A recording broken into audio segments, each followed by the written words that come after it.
No turning back. Just here to stay. I'll let you in, but I can't face it all again. Love I give to you is never enough, and we can't go on this way.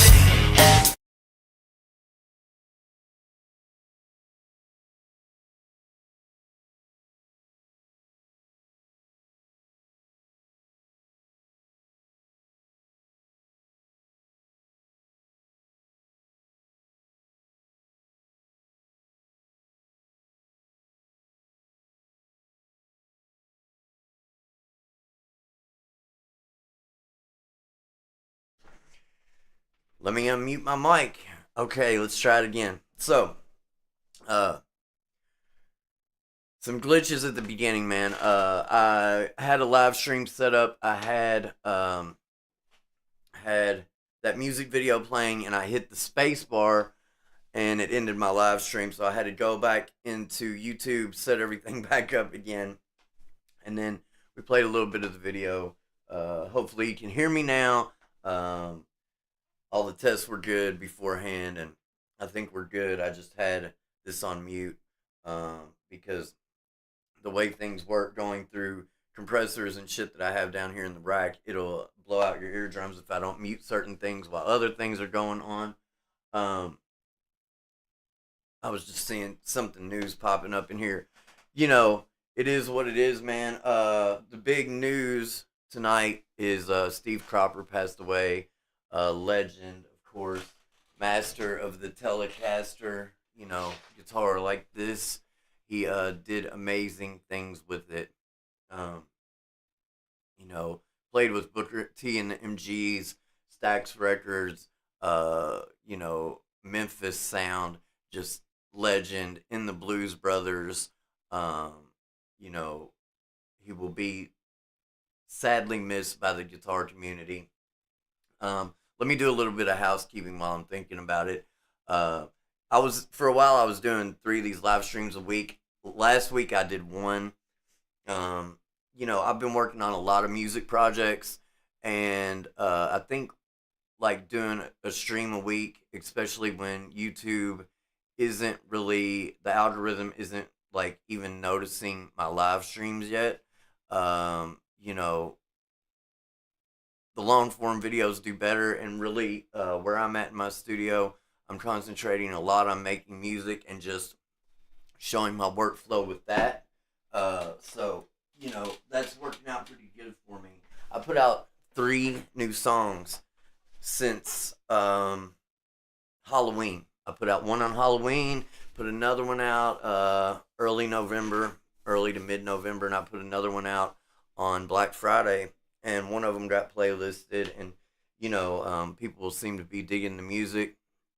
So that's what I love doing most. You know, we have to wear a lot of hats as creators. Let me, once again, I got off topic. Let me say that this is Thirsty Deer Studio. I make music here. It is December 3rd in the year of the Lord 2025. And we just like to come on here, man, and see if some people want to talk about music, because that's what I do all the time, is make music. I was keeping these live streams. Most of them were about an hour. The last 1 or 2, I cut off about 45 minutes. And I'm thinking, you know, probably 30 to 45 minutes is a good length of time. Till some people start showing up in the chat and I can make this thing more of a community. That works for me, you know, because people see them later. They do watch later. And it's hard to keep this thing going, actually in the moment live, if you don't have some interaction with people. And YouTube just, you know, I don't have, my channel's growing a lot. I've got a lot of, you know, relatively a lot. I've gotten a lot of subscribers this month. comparatively to some other months. The channel started off uh, good, for a while. It did poorly for a while, then it did great for a while. Then it's been a slow build back up, and I think people are starting to hear the music. But the algorithm is really kind of a fucked up thing as far as getting it to notice anything new like a live stream. So uh, that's just what we have to deal with as creators. The thing is to do a lot of work. I've been putting out a lot of music, a lot of songs. I would like to make this a place where people can come and talk about music, but it's not happening yet. So what I have to do is focus on what I love to do, and that's music, because that's what keeps me going. That's what keeps my creative juices flowing. But if people start getting on here and talking to me about music, I'm down to do that for a long time. I would stream for 2 hours or 5 hours if I had a bunch of people on here talking to me. We would make things happen. Um, so people were checking out the music on Instagram. People were checking out the music on Facebook. People like the music.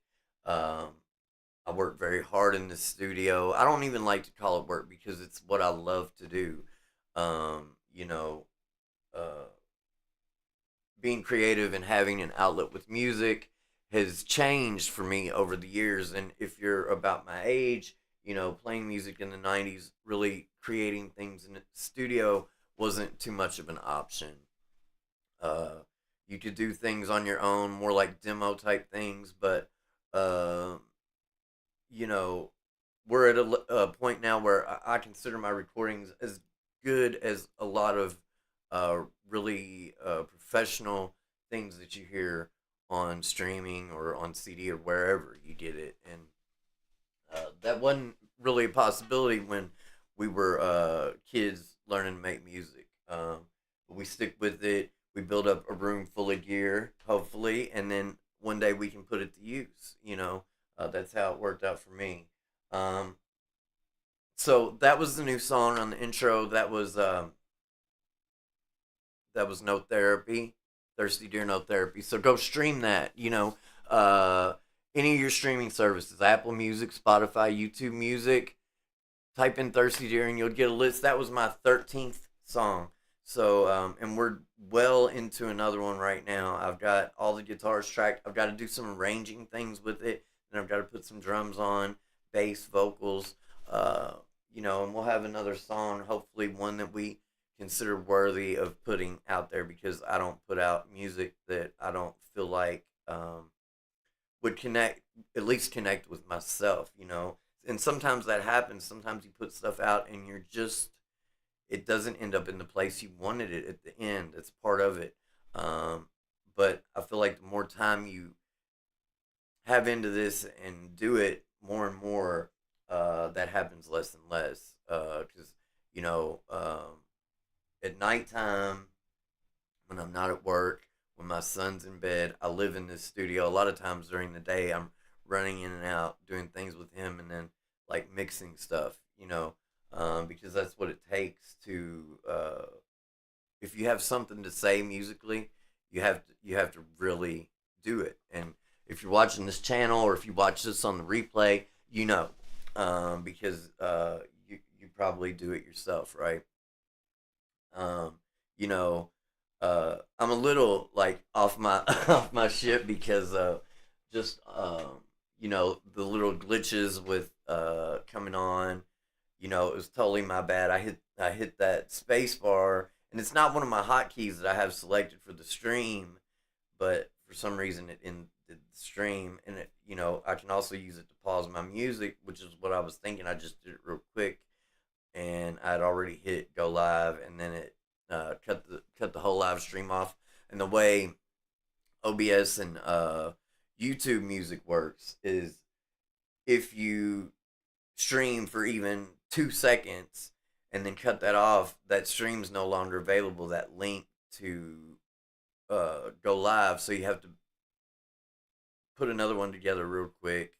I like to link it to my playlist on the channel because that's the only way it gets seen at all, even later. And then then when I came on, I had the mic muted. It's what's cool about live streams though, really for me, because I like to see people in their element, in the moment, fixing problems, doing whatever they do.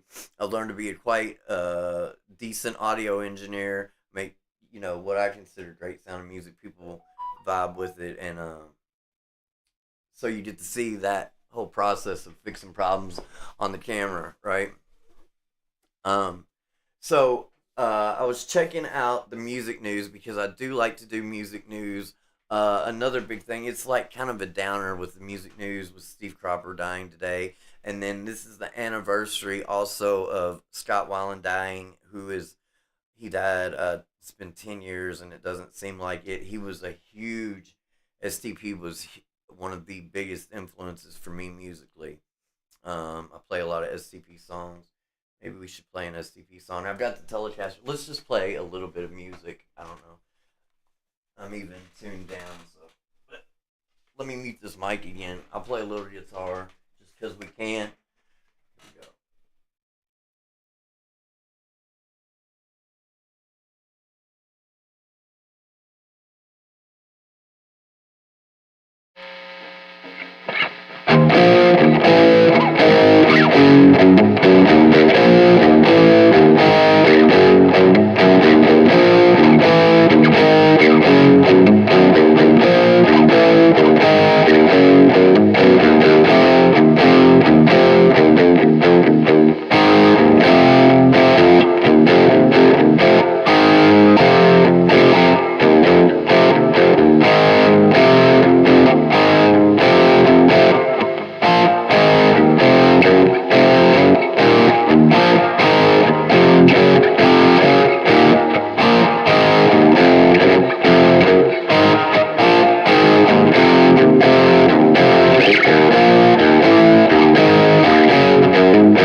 So I did not even think about, like doing any STP, or I would play a little bit more.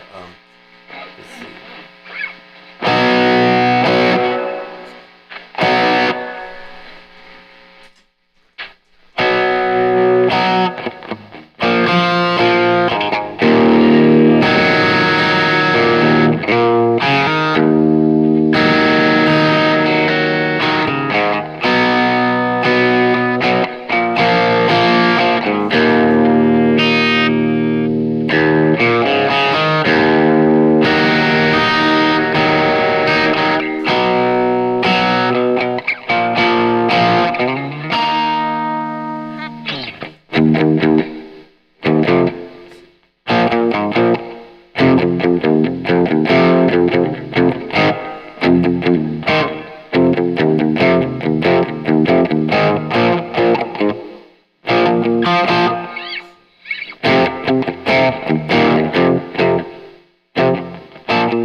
So this is just Jim's 45 amp sim. I don't have the real amps fired up, but a lot of times we do that on the live streams too.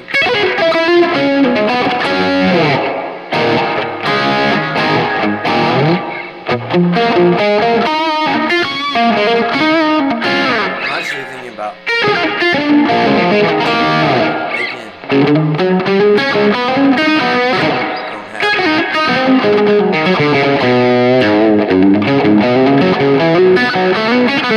really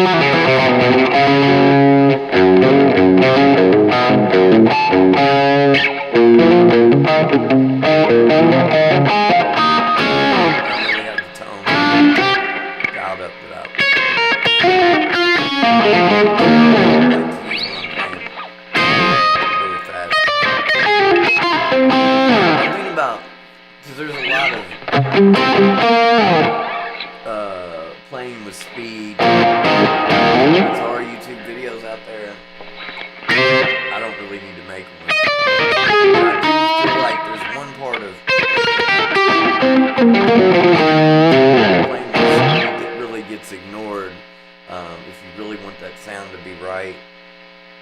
For one thing, the tone, but even more than that, well, not even more than the tone, but as much, if you want that sound to be really percussive and really do what you're intending, muting is a big part of it.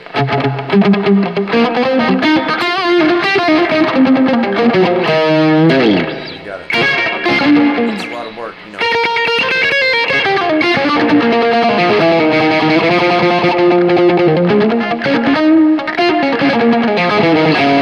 Your alternate picking right. It's something you kind of work on.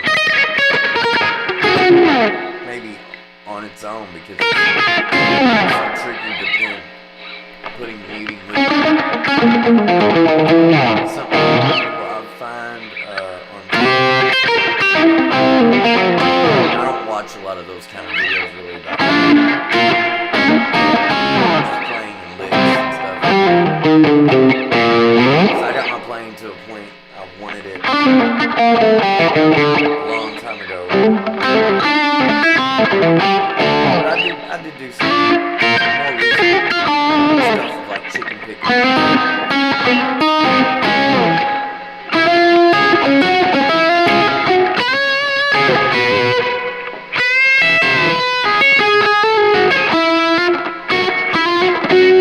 Like those twangy beginner kind of licks I really like.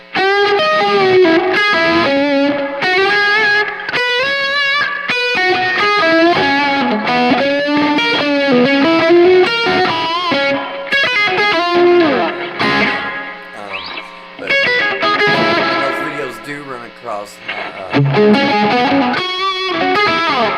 my radar. I find that people, even though they're doing it, they're not talking about the muting aspect of alternate picking.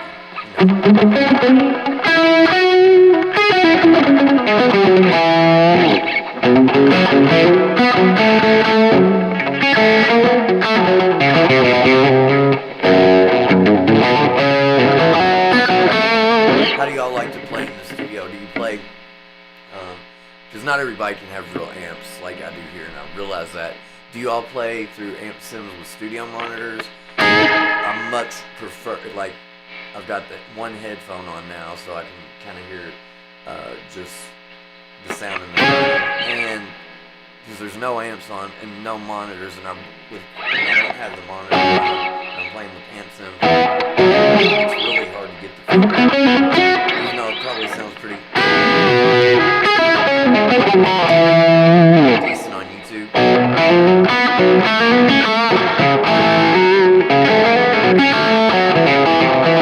The tone. Think about my playing.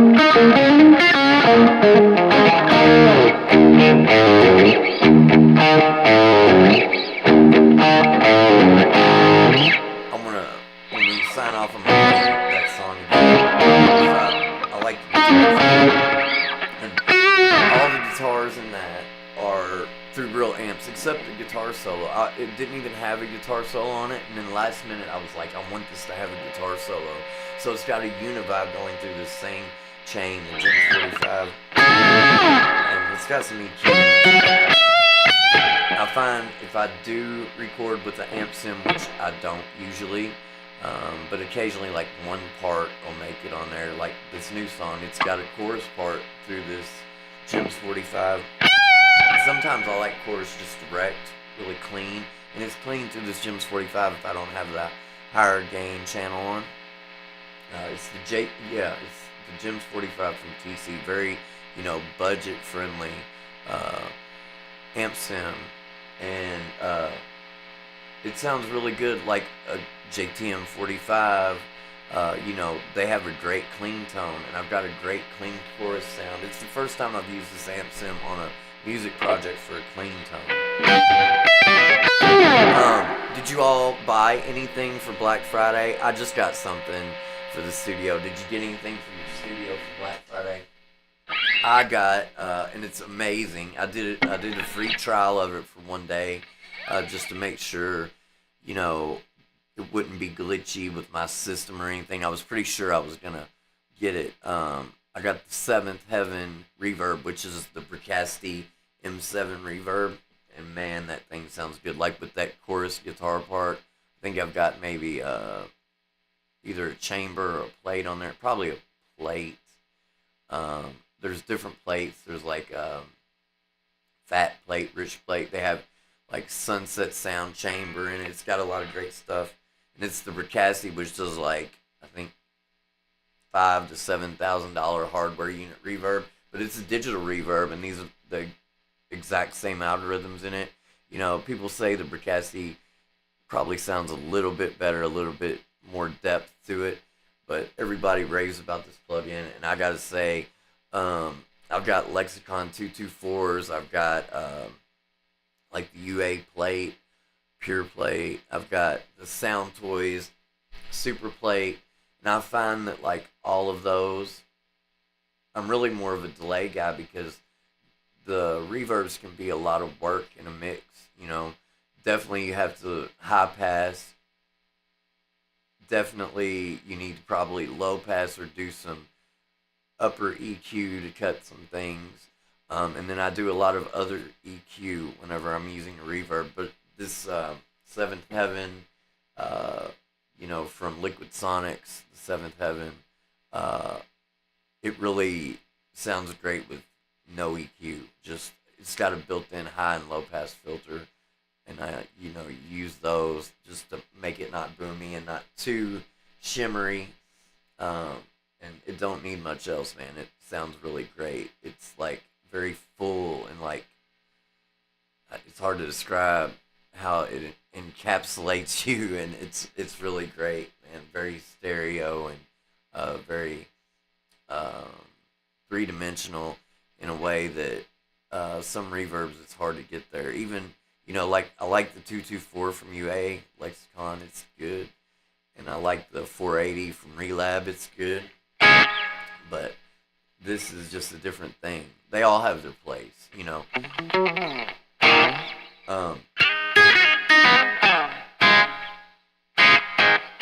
So, in other guitar news, talking about amp sims,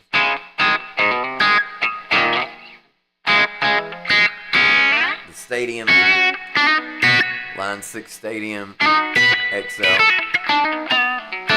came out this week. Do y'all want it? I don't want it. I like my real amps. But it does look cool. Like, I've watched some of Rhett Scholl's videos about it. It looks pretty cool. It sounds pretty good. But just, I find that when I'm recording and trying to be inspired, I've got, some really good plugins like the Tone King Imperial. I've got amp sims. I've got great mic preamps to go DI, which makes all the amp sims sound better. And nothing's as inspiring to me to get me writing music as the real amp. And that's what I need. I need that feel.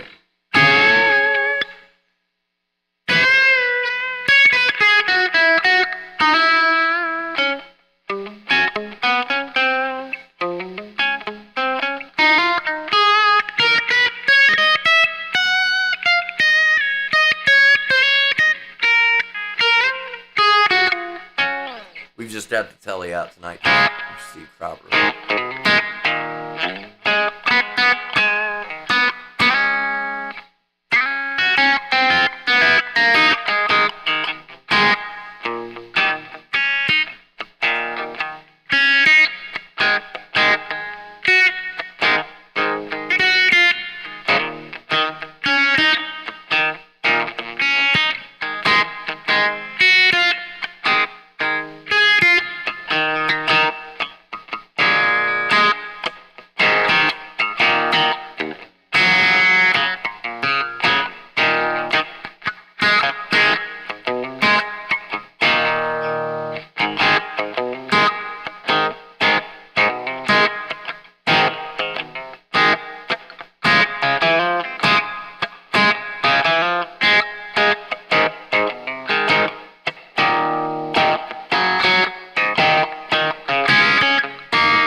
out of tune.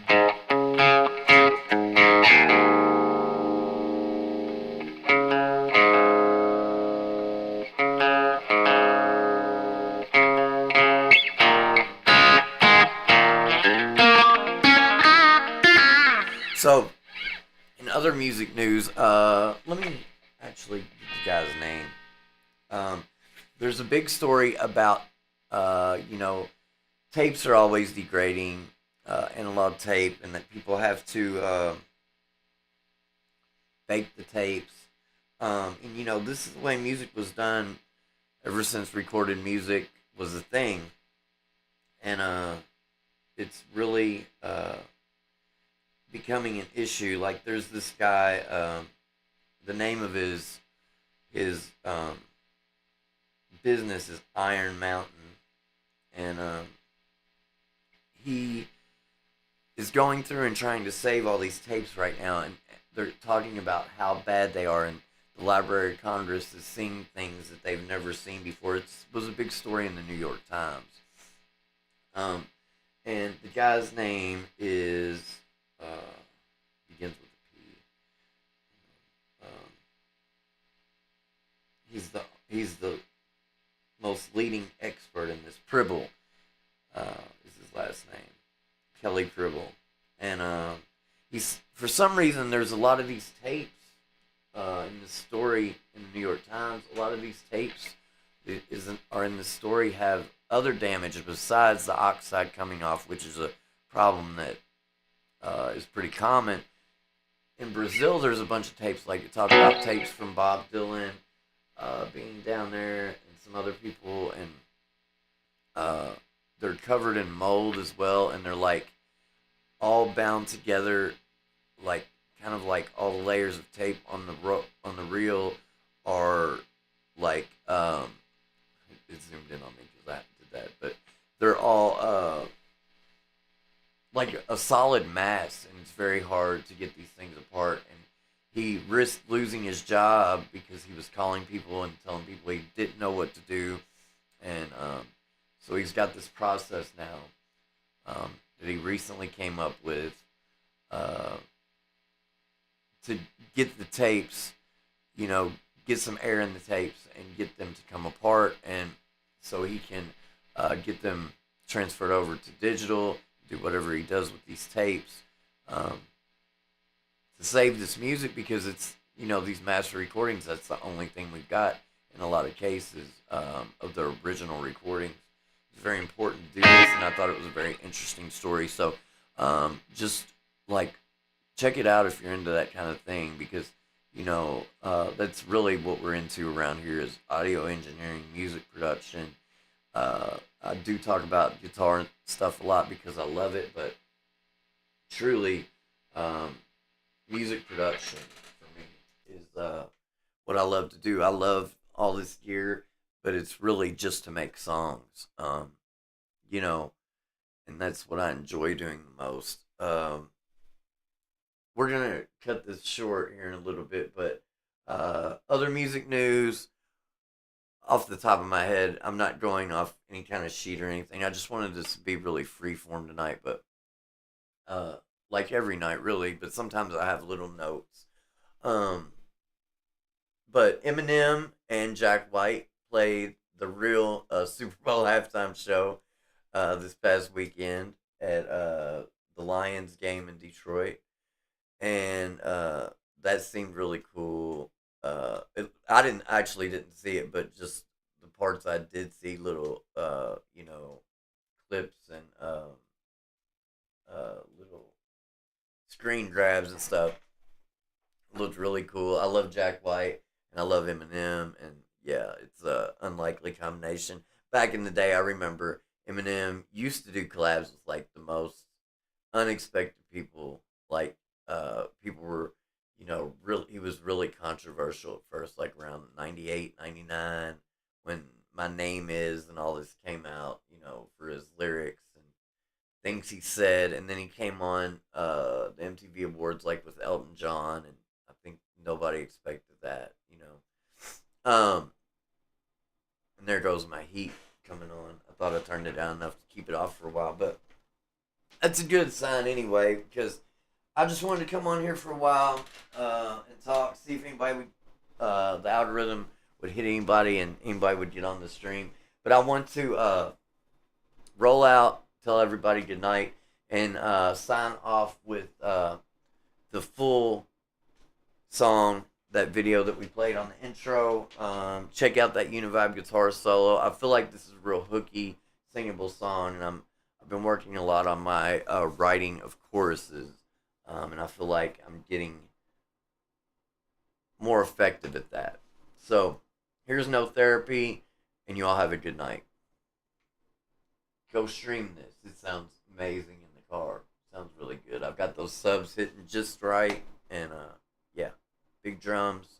No samples, all those drums with mics, no sample enhancement, nothing like that. Here's No Therapy.